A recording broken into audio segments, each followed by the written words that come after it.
Okay, so hello everyone and welcome back to my second video that I'm working on for this series on tutorials. So in this video I'm going to be showing you one of the best ways you can get gold pieces and starter items, especially right after you die. All your stats get reduced, or except the ones you protected. So basically what it is you just find a world and then you start chilling in the bank. You're going to see some people who are skulling in the banks. These people are real, annoying. And then basically you just watch for them. And then you attack them. Obviously you got to be quick, because if you attack them too late, you yourself are going to get skulled and you're going to lose a ton of stuff in doing so. So basically, before I get started on that, I'm just gonna protect some of my valuable items. That's good for now. But basically the point is, what you're looking for is basically just grab stuff that these people drop.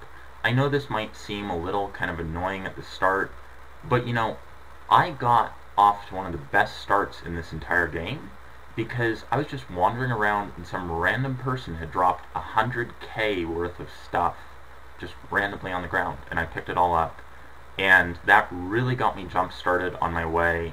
I got level 63 ranging, all with that.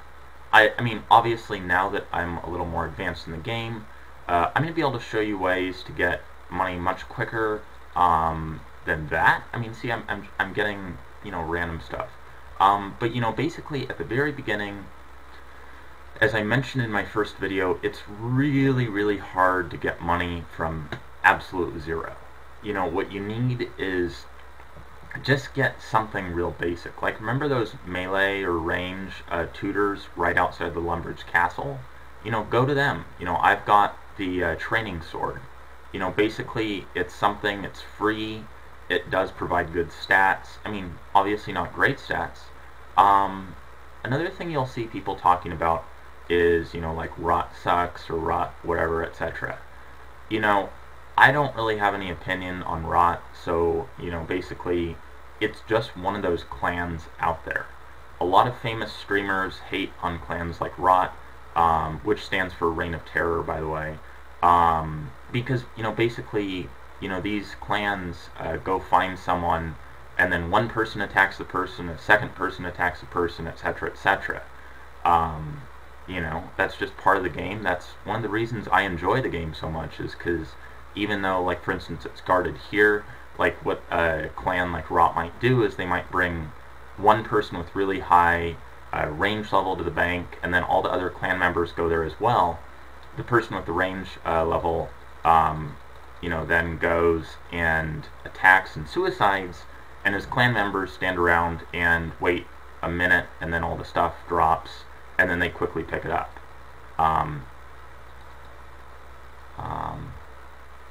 So, oh boy, yeah.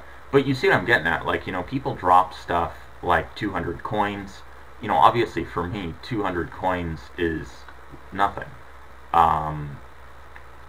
You'll see people begging.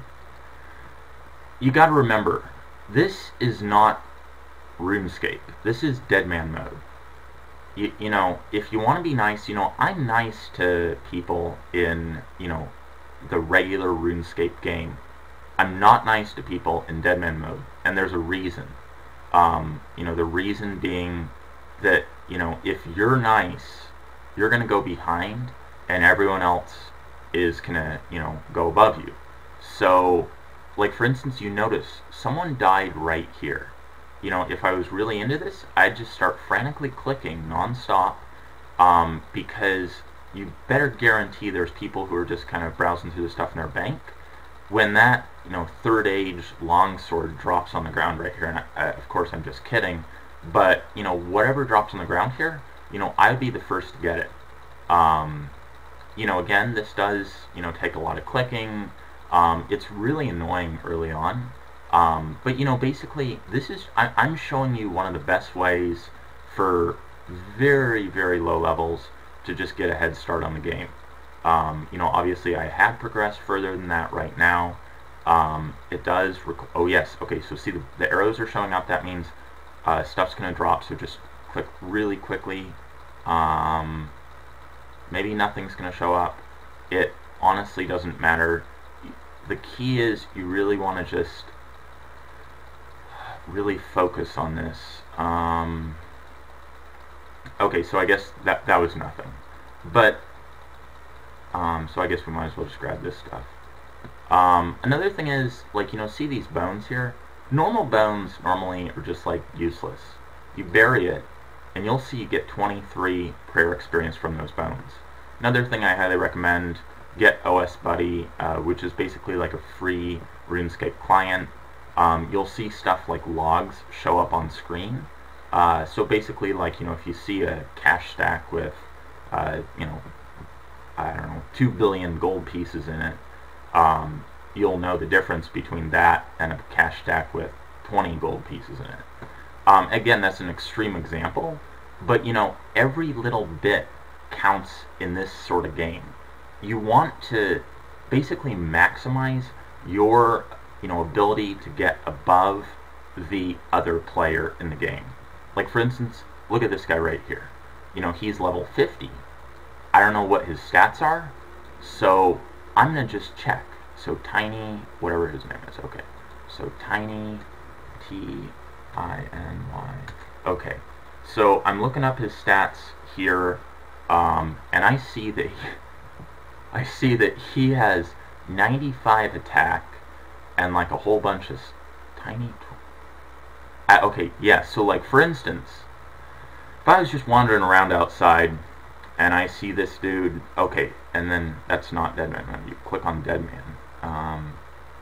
Let's see, Tiny Twin.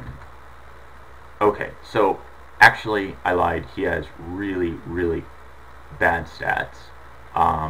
Level 70 range, and then this stuff right here.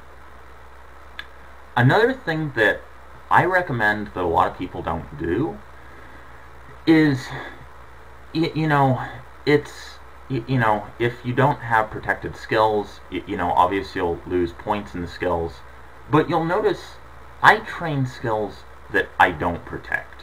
So that will give me an advantage over other people.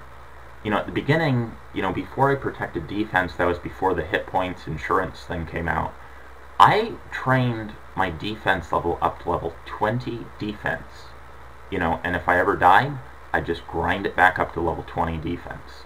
Reason being, defense helps protect against magic attacks, range attacks, and combat attacks. So, you know, if you have 20 defense and 63 range, even if you're fighting someone who has maybe 73 range, you know, it's not, you know, as bad for you. Again, like, look at this right here. This guy is just attacking people non-stop. You'll see a huge pile of people right here, most of whom are low level. What that means is this guy is logged into 2 accounts. He has one person standing right here, and then he's just clicking frantically with that person, and then he attacks just random people, and he dies with his main account. But, you know, I mean, that is just part of the game. You know, JMods say, well, we're going to do stuff about it. Normally they don't do stuff about it, but, you know, eventually they will go through and find people that are logged into multiple accounts, and, you know, ban them. But in the meantime, the people who suffer is you. And the reason you're the person who suffers is because, you know, if you're not paying attention, you'll see people like that guy. Don't go trade him. He's basically just trolling you. And as I said earlier, this is not a friendly type of game mode. This person says thanks. That could very well be a lure in progress. What, you know, when you see people being nice all of a sudden, remember, this is Deadman mode. It's not a nice game. I've had people try to invite me to places like Al-Kharid, saying there's a bunch of schools there, and I was like, no, and they're like, hey man, I'm not trying to lure you, little smiley face, and I was just like, no thank you. Moments later, them and like a really insanely high level person walked by where I was, and I was like, yep, I thought so. So remember, in this game mode, you know, if you can, you know, and want to, join a clan, like, you know, Rot, you know, I don't know how you get into that type of clan. The point you really want to get used to, though, is no one in this game is friendly unless you really have a good reason to trust them. Like, say your brother is playing, or your sister is playing, or cousin, or something like that. If you meet people and you chat with them, add them, you know, they're less likely to backstab you, but they're still able to backstab you. So you always got to be really careful. Never go anywhere without your food. I know this does sound a little bit of a sort of more preachy type of you know, YouTube tutorial. The reason, though, is, you know, I've been there, and let me see if this guy wants a magic short bow.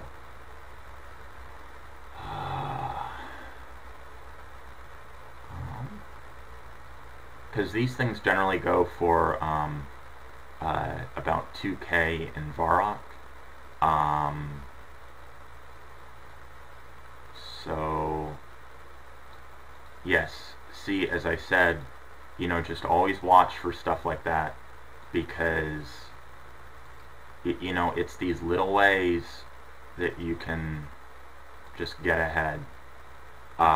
Again, I know it might seem slow at the beginning, but again, you know, I'm, you know, reasonably decent levels right now, and if you just carry a bunch of commonly asked for stuff, you know, you'll do okay. See, this is that guy that I just traded that thing to, and he used it to suicide. Do I feel bad about that? No, because I'm wearing, you know, medium level armor, and I've got a whole inventory of these lobsters. So, you know, if I get attacked, I'll just spam away, eat quickly. I do have auto attack on, so, you know, I'll get a hit or two in, which, you know, will give me a chance at getting whatever loot that guy has on him. Okay, so this is the end of this tutorial. I know this is a little bit of a slower tutorial. I hope, you know, in the future to get more tutorials. I'm basically planning on starting ones about how to make money, good places to train skills, places to avoid, you know, effective quests, stuff like that to complete. So yeah, again, thanks for watching, and I'll see you guys back in the next video. Bye-bye.